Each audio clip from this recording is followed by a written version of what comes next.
Hello everyone, welcome back. कैसे हैं आप लोग? आशा करते हैं आप लोग बहुत अच्छे होंगे। डियर स्टूडेंट्स, आज के इस लेक्चर के साथ हम आपकी अप्लाइड मैथ थर्ड का 5th चैप्टर स्टार्ट करने वाले हैं, जिस चैप्टर का नाम है डियर स्टूडेंट्स आंशिक अवकलन, जिसको हम इंग्लिश में बोलते हैं पार्शियल डिफरेंशिएशन। डियर स्टूडेंट्स, ये आप लोगों के लिए बिल्कुल नया है। हमारे वे सारे के सारे स्टूडेंट्स जो पॉलिटेक्निक कर रहे हैं क्लास 10th पास आउट होने के पश्चात, या जो हमारे स्टूडेंट्स 11th और 12th भी पास आउट हैं, 11th या 12th पढ़ करके आए हुए हैं, उन सभी के सभी स्टूडेंट्स के लिए भी ये चैप्टर डियर स्टूडेंट्स नया है। इसलिए इस चैप्टर को बहुत ही ध्यान से समझने की जरूरत है। एकदम बेसिक से मैं आप लोगों को पढ़ाने का प्रयास करूंगा और 100% आपको समझ में आएगा। डियर स्टूडेंट्स, आज का ये लेक्चर थोड़ा सा लेंदी हो सकता है, लेकिन अगर आप लोगों ने लास्ट तक देखा तो आंशिक अवकलन क्या होता है, इसको कैसे किया जाता है और इस चैप्टर के अंतर्गत कौन कौन से टॉपिक्स आप लोगों को पढ़ने हैं, सारी चीजें आज के इस लेक्चर में डिस्कस करूंगा। लेकिन डियर स्टूडेंट्स, ये चीज भी ध्यान रखिएगा, अगर आप लोगों ने इस लेक्चर को मिस किया तो आगे आपको समझ में नहीं आएगा। आइए डियर स्टूडेंट्स, आज के इस लेक्चर को कंटिन्यू करते हैं। चैप्टर का नाम है डियर स्टूडेंट्स आंशिक अवकलन, जिसको हम इंग्लिश में बोलते हैं पार्शियल डिफरेंशिएशन। अब खूब ध्यान से समझिए डियर स्टूडेंट्स, हमारे लिए जो अवकलन शब्द है, ध्यान देना, ये डियर स्टूडेंट्स हमारे लिए जो अवकलन, जिसको हम लोग इंग्लिश में डिफरेंशिएशन कहते हैं, ये जो शब्द है डियर स्टूडेंट्स, ये हमारे लिए नया नहीं है। ये हमारे लिए नया नहीं है। अगर आप क्लास 10th के बाद भी पॉलिटेक्निक कर रहे हैं तो आपको अप्लाइड मैथ फर्स्ट याद होगी dear students. Applied math first जो है उसके सिलेबस में आप लोगों को डिफरेंशिएशन बहुत ही जबरदस्त तरीके से पढ़ाया गया था। वहां पर मैंने आपको सिखाया था डिफरेंशिएशन क्या होता है, कैसे किया जाता है। अगर आप लोगों में से किसी को डिफरेंशिएशन नहीं आता है तो आज के इस लेक्चर के डिस्क्रिप्शन में कुछ लिंक आपको मिलेंगे, कुछ स्पेशल लेक्चर्स के लिंक आपको मिलेंगे। अगर आप लोग उन प्रीवियस लेक्चर्स को देख लेंगे डियर स्टूडेंट्स तो आपको डिफरेंशिएशन 100% समझ में आ जाएगा। मैं इतना जोर इस बात पर इसलिए दे रहा हूं क्योंकि अगर आपको डिफरेंशिएशन नहीं आता होगा, अगर आपको डिफरेंशिएशन नहीं आता होगा तो आपको पार्शियल डिफरेंशिएशन भी नहीं आएगा, मींस आपको आंशिक अवकलन भी नहीं आएगा। तो मैं ये मान के चलता हूं कि आप लोगों को अवकलन करना आता है। अवकलन अर्थात डिफरेंशिएशन के जो बेसिक रूल्स होते हैं वो आप लोगों को पता होगा कि अगर दो फंक्शन प्लस में तो उनका डिफरेंशिएशन हम कैसे करते हैं, मल्टीप्लाई का रूल क्या होता है, डिवाइड का रूल क्या होता है, साइन एक्स का डिफरेंशिएशन क्या होता है, एक्स की पावर n का डिफरेंशिएशन क्या होता है, ये सारी चीजें ऑलरेडी आपको पता होनी चाहिए। आई होप आप लोगों को पता होंगी, मींस जो हमारा इसके पहले था वो आप लोगों को पता होगा। अब आइए हम लोग बात करते हैं अवकलन क्या होता है, ये ऑलरेडी हम लोग जानते हैं। अवकल गुणांक कैसे ज्ञात किया जाता है ये हम लोग जानते हैं। किस तरह के क्वेश्चंस हुआ करते थे आइए थोड़ा डिस्कस करते हैं।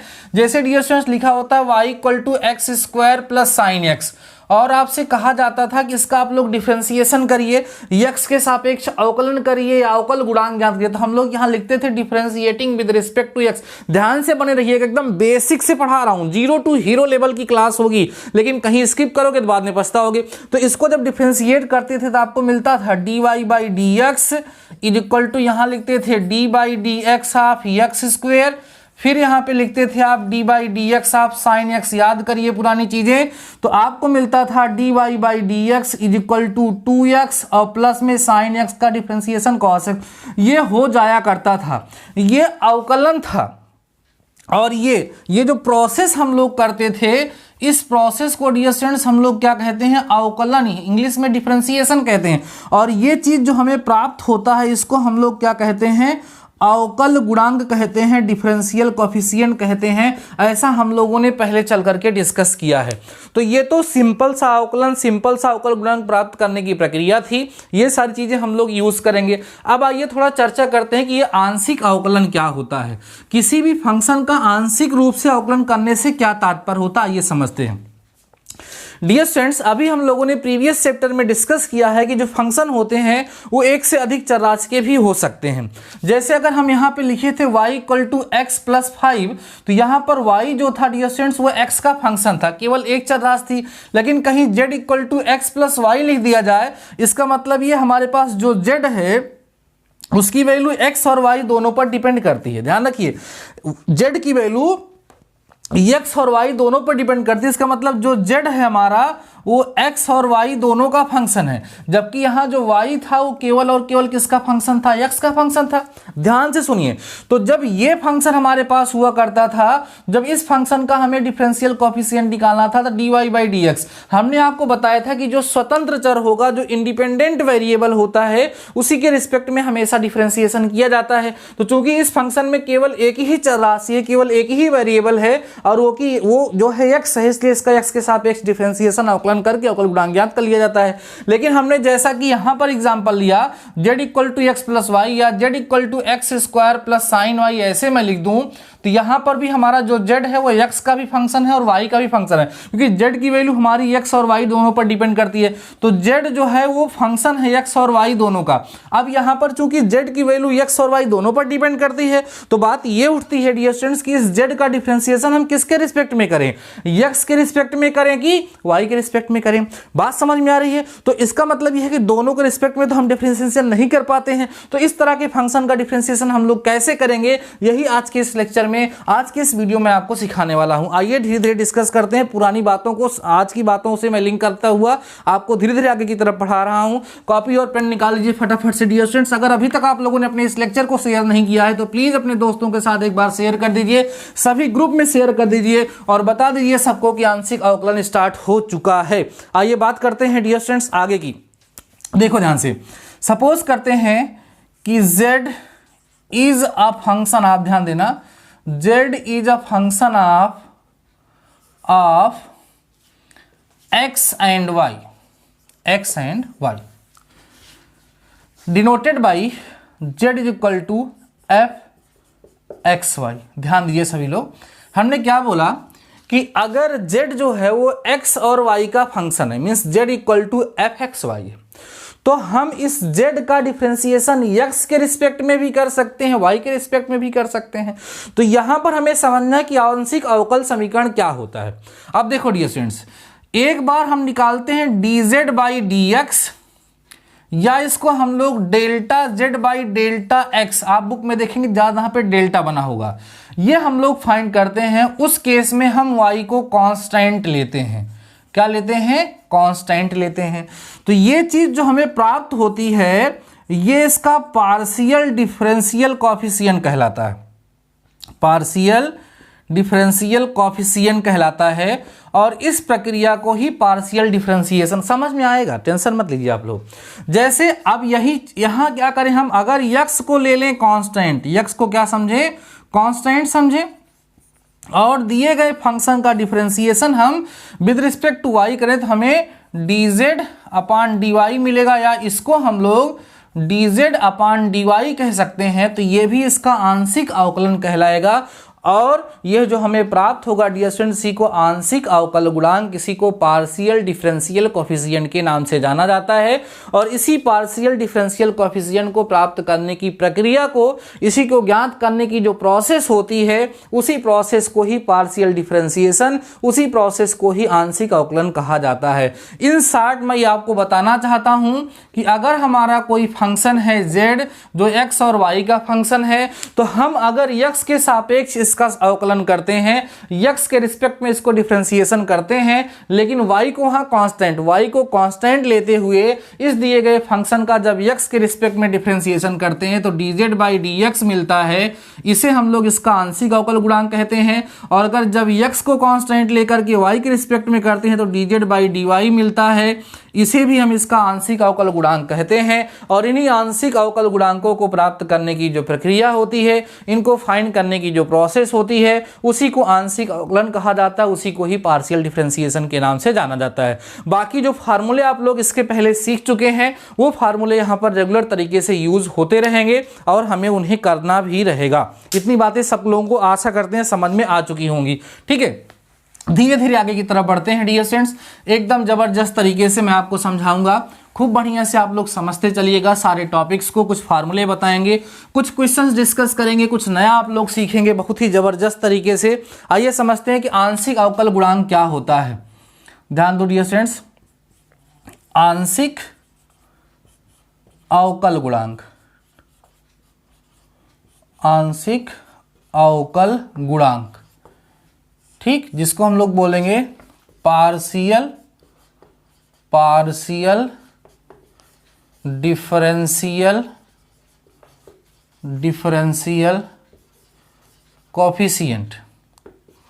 कोफिशिएंट। देखिए क्या होता है, ध्यान समझ लीजिए सभी लोग। देखो, if z is equal to F X comma Y, then dz upon dx या delta z upon delta x and delta z upon delta y are dz upon dy are called differential coefficient. And to find the process in which we find the differential coefficient is known as partial differentiation.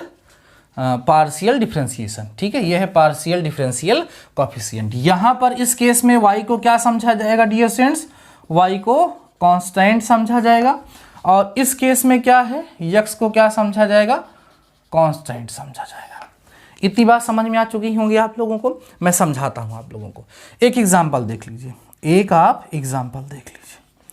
जैसे z equal to आपको दे दिया जाए x square plus 5y, और आपसे कहा जाए कि यहाँ पर आप क्या करिए, dz बाई dx ऐसे लिखा जा सकता है, या इसको delta z upon delta x भी लिखा जा सकता है, कोई दिक्कत नहीं, दोनों एक ही चीज़ें हैं।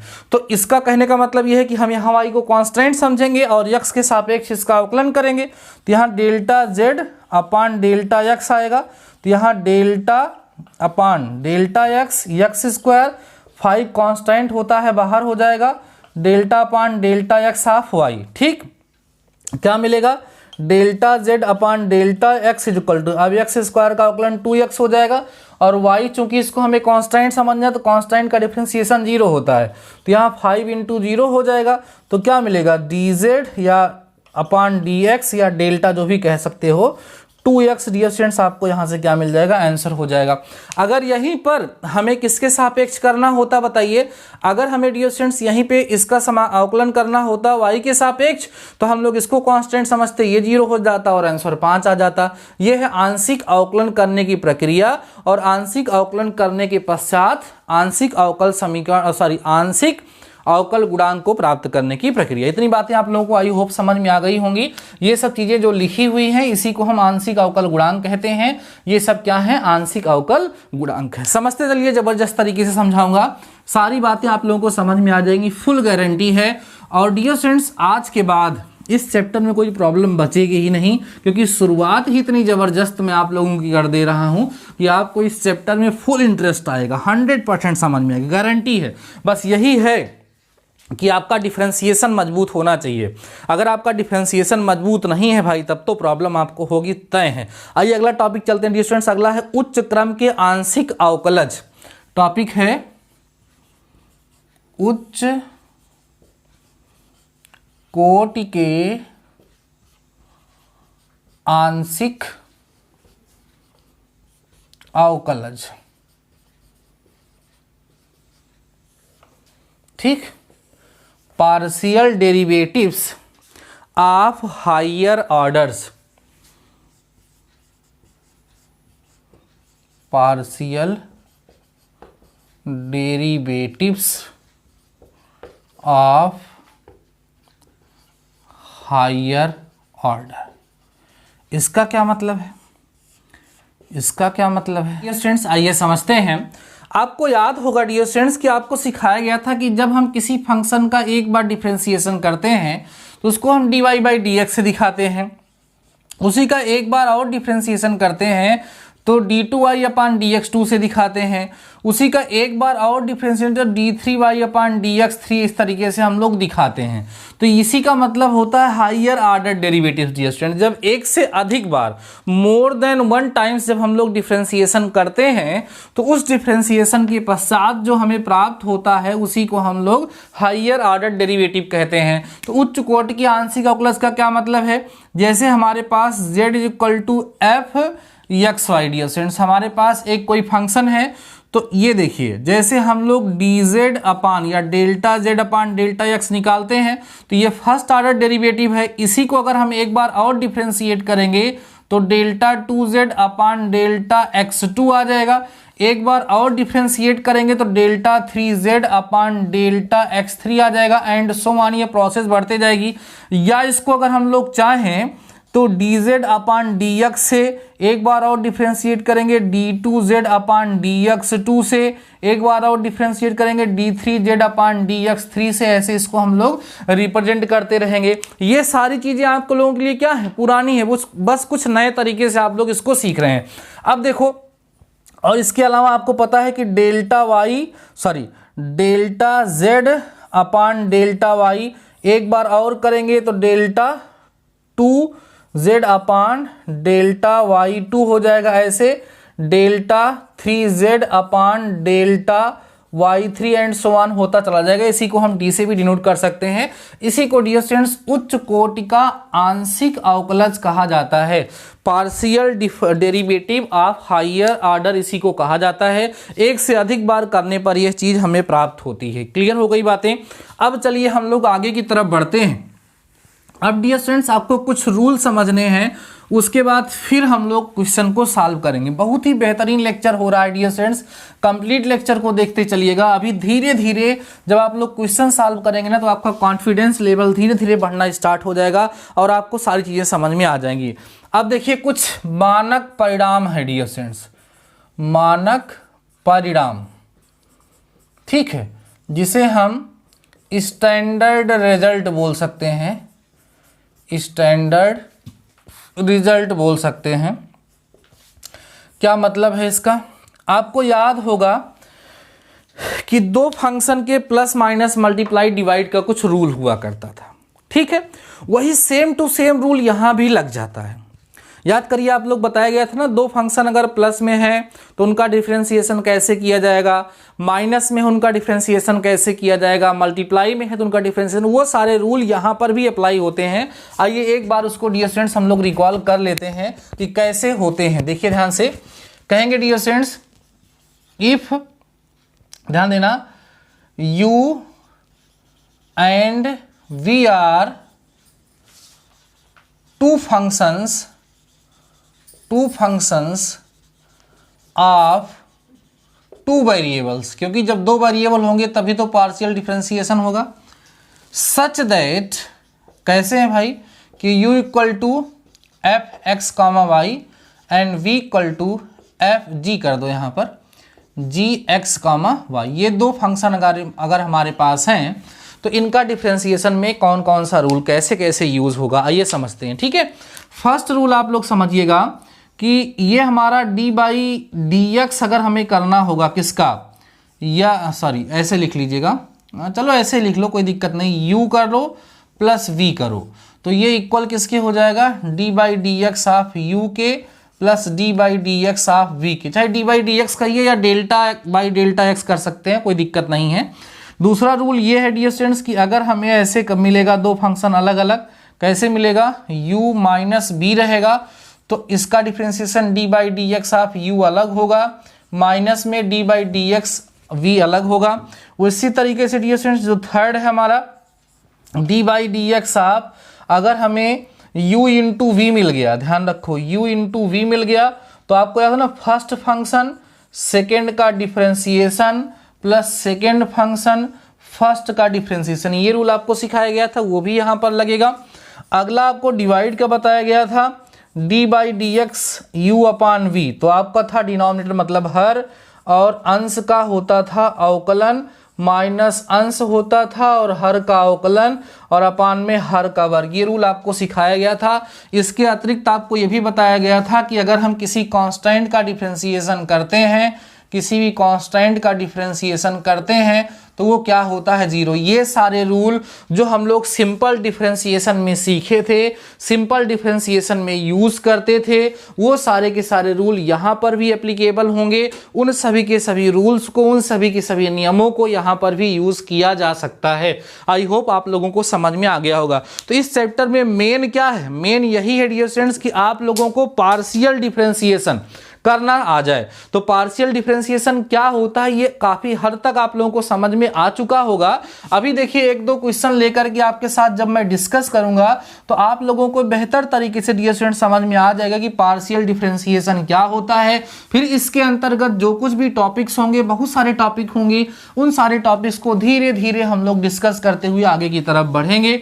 आइए कुछ एग्जाम्पल आप लोगों के साथ डिस्कस करता हूं। अभी जो इस चैप्टर का फर्स्ट टॉपिक था वो मैं आपको बता चुका हूं। डियर स्टूडेंट्स थोड़ा सा जानकारी आपको दे दूं कि इस पर्टिकुलर चैप्टर को जो मैं आपको पढ़ा रहा हूं इसको मैं 5 लेक्चर्स में कंप्लीट करूंगा। ध्यान रखिए सभी लोग, इसको मैं 5 लेक्चर्स में आप लोगों को कंप्लीट करके दिखाऊंगा, जिसमें से ये फर्स्ट लेक्चर आपका हो जा रहा है। इसके बाद 4 लेक्चर और मिलेगा।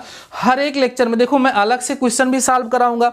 जिस टॉपिक में उसी में क्वेश्चन सॉल्व कराने से काम चल जाएगा वो तो ठीक है, लेकिन अगर और सारे क्वेश्चंस को सॉल्व करने की आवश्यकता पड़ेगी, हमें लगेगा और सारे क्वेश्चन सॉल्व कराने चाहिए, तो क्वेश्चन के बिहाफ पर भी एक पर्टिकुलर लेक्चर रख लूंगा। या अगर आप लोगों को कोई चीज नहीं समझ में आएगी तो एक आध लेक्चर बढ़ सकता है। बाकी इस 5 लेक्चर्स में मैं इस चैप्टर को कंप्लीट करने वाला हूं। अभी आज के इस लेक्चर में ये जो टॉपिक मैंने समझाया इस पे कुछ क्वेश्चन सॉल्व करने चल रहा हूं और कुछ क्वेश्चन सॉल्व करने के लिए आप लोगों से बोलूंगा या आपके पास जो भी बुक होगी उससे आप लोग सॉल्व करेंगे। उसके बाद इसी पर एक लेक्चर और होगा जिसमें और अच्छे अच्छे क्वेश्चन जो प्रीवियस ईयर क्वेश्चन हैं उन सबको हम लोग सॉल्व करेंगे, तब जाकर के हमारा ये टॉपिक जो है वो तैयार होगा। आइए डियर स्टूडेंट्स एक क्वेश्चन सॉल्व करते हैं जो आपके इसी टॉपिक का होगा जो मैंने यहाँ पर समझाया है। क्वेश्चन को देखेंगे, समझेंगे और हमारे साथ सॉल्व करेंगे। लिखा यदि u is equal to ax square लिखा है प्लस 2hxy लिखा हुआ है प्लस डियर स्टूडेंट्स यहाँ पे लिखा हुआ है by स्क्वायर। ठीक है, तो देखो हमें क्या क्या फाइंड करना है। तो करें delta u upon delta x comma delta u upon delta y। ठीक, साथ ही साथ delta 2u upon delta x2 और डेल्टा 2u अपान में डेल्टा y2 ज्ञात कीजिए, ज्ञात कीजिए। अब देखो कितना आसान सा क्वेश्चन है, मैंने आप सभी लोगों को समझा दिया है तो आप लोगों के लिए आसान हो जाएगा। आंशिक अवकलन कैसे करते हैं, आइए इस फर्स्ट क्वेश्चन से हम इसकी शुरुआत करते हैं, सॉल्यूशन करते हैं कैसे कैसे किया जाएगा। आराम से आप लोग समझते चलिएगा। आप कहोगे since u is equal to ax square है प्लस 2hxy है प्लस by स्क्वायर है। अब देखो यहाँ पे क्या है, delta u upon delta x है, इसका मतलब हमें पहले x के रिस्पेक्ट में इसको डिफरेंशिएट करना है। ध्यान रखें जब x के रिस्पेक्ट में इसको डिफरेंशिएट करेंगे तो हम इस y को क्या समझेंगे, कांस्टेंट समझेंगे। आइए समझिएगा यहाँ पर टेकिंग, ध्यान देना, ऐसे लिखेंगे taking y as constant, y as constant differentiating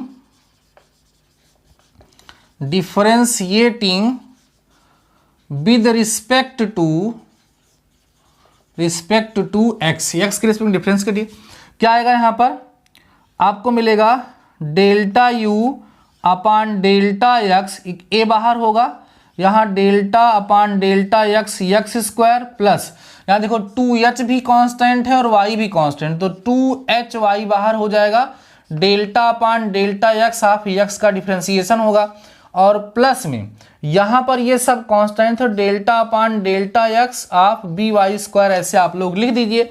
अब इसी को सॉल्व करिए बेहतर तरीके से। देखिए कैसे, यहाँ से जब करोगे तो delta u upon delta x मिलेगा is equal to x square का डिफरेंशिएशन 2x होता है तो यहाँ आ जाएगा 2ax प्लस x का डिफरेंशिएशन 1 होगा तो 2hy और इसका 0 हो जाएगा डियर स्टूडेंट्स। क्यों 0 हो जाएगा, यहाँ बोलेगा सिंस b एंड वाई दोनों के दोनों क्या है, कांस्टेंट हैं। और किसी भी कांस्टेंट का जब हम लोग डिफरेंशिएशन करते हैं तो उसका डिफरेंशिएशन जीरो हो जाता है, ऐसा आपको सिखाया गया है।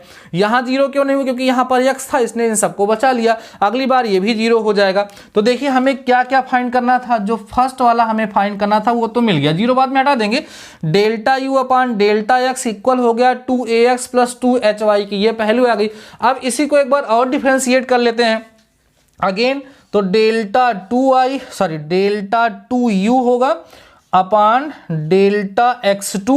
तो यहाँ पर 2a बाहर करेंगे और यहाँ d बाई डी एक्स आप यक्स कर देंगे, प्लस यहाँ पर फिर से वही डेल्टा लिखिएगा, डेल्टा बाई डेल्टा x और 2hy हो जाएगा। सॉल्व करिएगा, delta 2u upon delta x2, x का डिफरेंशिएशन कितना होगा 1, तो यहाँ 2a आएगा और ये 2hy, यहाँ पे सब के सब क्या है कांस्टेंट, तो इसकी वैल्यू जीरो हो जाएगी। तो फाइनली आपको delta 2u upon delta x2 की जो वैल्यू होगी वो कितनी आ जाएगी डियर स्टूडेंट्स, 2 आ जाएगी। कितनी आसान सी प्रोसेस है, आई होप आप लोग बेहतरीन तरीके से समझ पा रहे होंगे। अब देखो u इज इक्वल टू यहाँ कितना है हमारे पास ax square plus 2hxy plus by square. अब हम लोगों को क्या फाइंड करना है, delta U upon delta Y. तो अब की बार हम क्या करें, इसको y के रिस्पेक्ट में डिफरेंशिएट कर दें, तो delta U upon delta Y is equal to यहाँ पर आपका होगा डेल्टा बाई डेल्टा वाई और ax स्क्वायर प्लस यहाँ 2hx बाहर कर लो, delta upon delta Y of y plus यहाँ b का बाई कर लो, delta upon delta Y of y square हो जाएगा। सॉल्व कर लीजिए, ठीक, सॉल्व कर लीजिए, आपको मिलेगा delta U upon delta Y is equal to, देखो ये सब कांस्टेंट, क्योंकि यहाँ पर जब y के रिस्पेक्ट में डिफरेंशिएशन होगा तो x को कांस्टेंट लिया जाएगा, तो ये जीरो हो जाएगा। बचेगा कितना 2hx बचेगा सिंपल सा, और प्लस में y स्क्वायर का 2y होगा तो 2by यहाँ पर बच जाएगा। समझ रहे हो। अब हमें चूंकि एक बार और डिफरेंशिएट इसको करना था तो एक बार इसको हम लोग और डिफरेंशिएट कर देते हैं, तो क्या मिलेगा delta 2u upon delta y2 is equal to यहाँ पे delta by delta Y of 2hx plus यहाँ पे 2b बाहर कर लो, delta by delta Y of y। अब देखो यहाँ पर delta 2u upon delta y2 is equal to, इसका डिफरेंशिएशन जीरो हो जाएगा, बचेगा केवल यहाँ पर 2b और डियर स्टूडेंट्स यही आप लोगों का क्या हो जाएगा, आंसर हो जाएगा। मुझे पूरा भरोसा है कि आप सभी के सभी लोगों को ये सारे टॉपिक्स डियर स्टूडेंट्स बेहतरीन तरीके से समझ में आ चुके होंगे। आपको कहीं पर भी किसी प्रकार की कोई समस्या नज़र नहीं आ रही होगी। आई होप ये चीज़ें आप लोगों को क्लियर हो चुकी होंगी, ठीक है। अब इसी के बिहाफ पे और तमाम प्रकार के क्वेश्चंस पूछे जाते हैं। अभी जो मुझे मुख्य रूप से आपको समझाना था कि पार्शियल डिफरेंशिएशन क्या होता है, आई होप मैंने आपको समझा दिया। एट लास्ट यही कंक्लूजन निकला है कि चूंकि जो फंक्शन होता है इसमें वो दो चरों वाला होता है, तो दो चरों वाला जब फंक्शन होता है, जब उसे हमें डिफरेंशिएट करना होता है तो उसमें हम लोग एक फंक्शन को कांस्टेंट लेते हैं और दूसरे फंक्शन के रिस्पेक्ट में हम लोग क्या करते हैं, डिफरेंशिएशन। तो पूर्ण रूप से अंकुलन होता नहीं है, पूर्ण रूप से डिफरेंशिएशन होता नहीं है, पार्ट में होता है, उसका कुछ पार्ट ही डिफरेंशिएट होता है, इसलिए इसको पार्शियल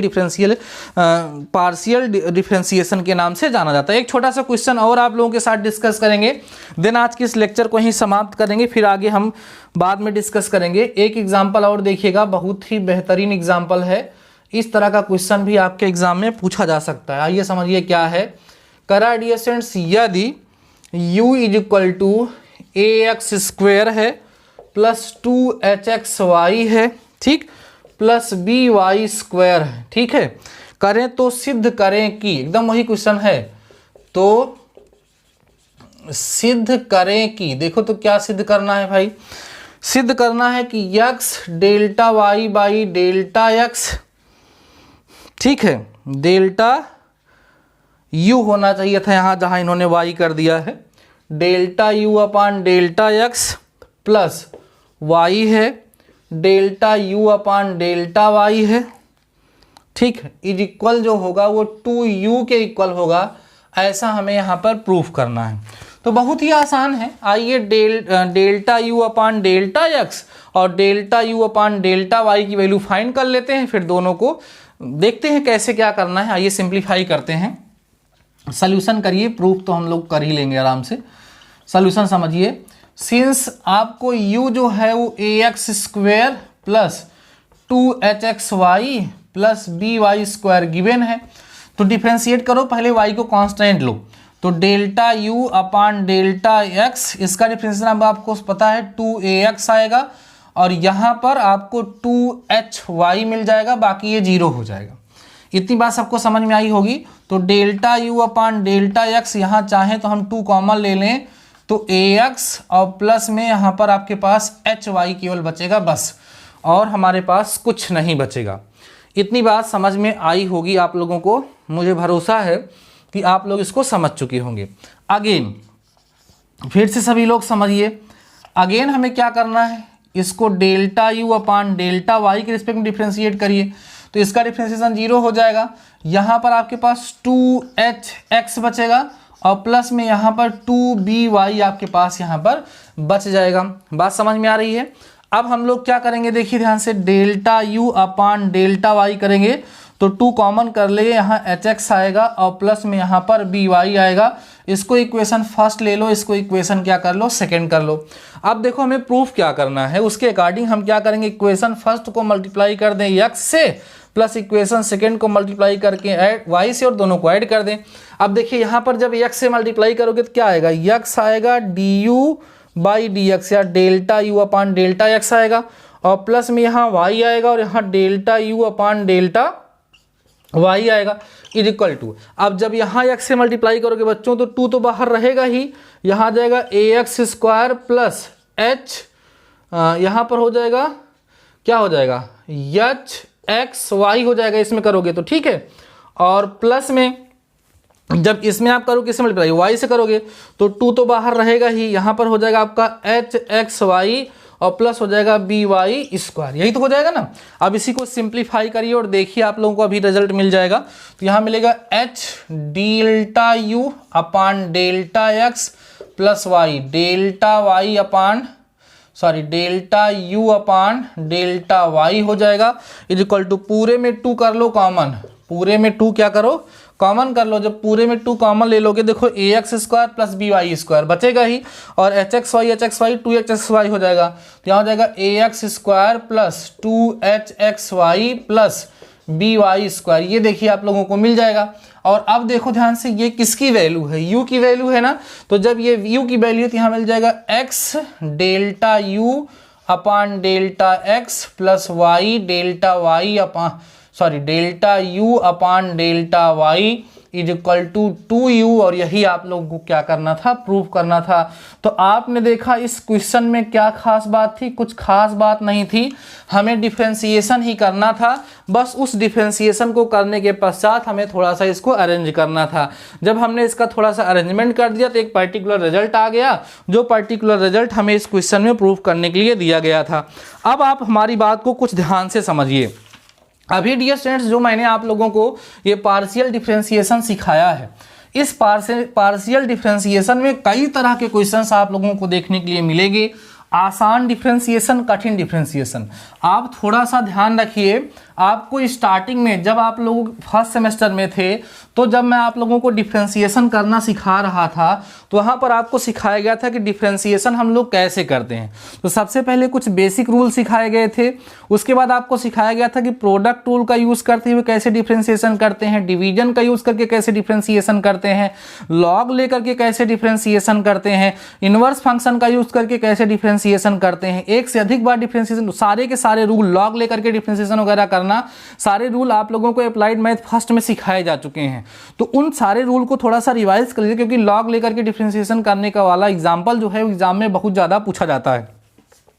मैंने लेक्चर की स्टार्टिंग में भी आप लोगों से कहा था कि अगर आपको डिफरेंशिएशन नहीं आता है तो फर्स्ट सेमेस्टर में मैंने डिफरेंशिएशन बहुत ही अच्छे तरीके से पढ़ाया है। अगर आप लोगों ने तब देखा होगा तो आपको तैयार होगा, नहीं तैयार होगा तो कुछ जो इंपॉर्टेंट लेक्चर्स हैं आज के इस लेक्चर के डिस्क्रिप्शन में मैं उसका लिंक दे दिया हूं, उसको जाकर के आप लोग जरूर से जरूर देख लीजिए, जिससे आपका डिफरेंशिएशन मजबूत हो जाए तो हम लोग आगे की तरफ कंटिन्यू कर पाएंगे। आशा करते हैं कि आज के इस लेक्चर में जो कुछ भी मैंने आपको पढ़ाया है, सिखाया है, सब आपको 100% समझ में आ चुका है। अगर आपको कहीं पर किसी प्रकार का कोई डाउट है तो कमेंट सेक्शन में कमेंट करके जरूर बताइएगा। बाकी डियर स्टूडेंट्स, आज के इस लेक्चर में बस इतना ही। मिलते हैं नेक्स्ट लेक्चर के साथ, नेक्स्ट टॉपिक के साथ। तब तक लिए शानदार रहिए और पढ़ते रहिए।